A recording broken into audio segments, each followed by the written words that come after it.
ඉන්නේ පෙරහැර වරලා කට්ටිය යන ගම ලොකු ට්‍රැෆික් එකක් අපිට පෙන්නුම් කරනවා. වාහන ලොකු තදබදයක් තියෙනවා දෙවුන්දර ප්‍රදේශයේ. කට්ටිය පෙරහැර වරලා යන ගම මේ සෙට් එක පේනවා. ලස්සනට බල්බ් වල එහෙම ඉල්ලලා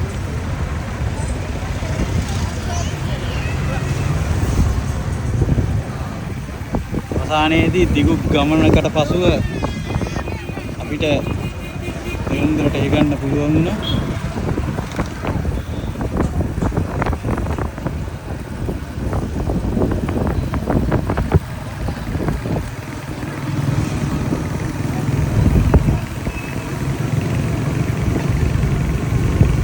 නැවතත් හරවගෙන යනවා. මොකද ට්‍රැෆික් එකේ ඉඳලා මේ අපි චාමින්ද සුපර් සෙන්ටර් එක ගාවින් පාරේ දිගේ අපි යනවා.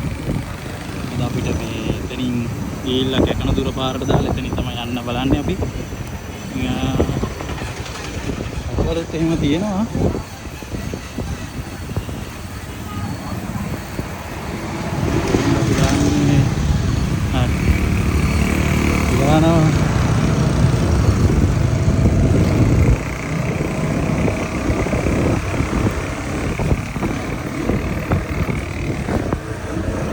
යමාරුවෙන් අත්දැනවා.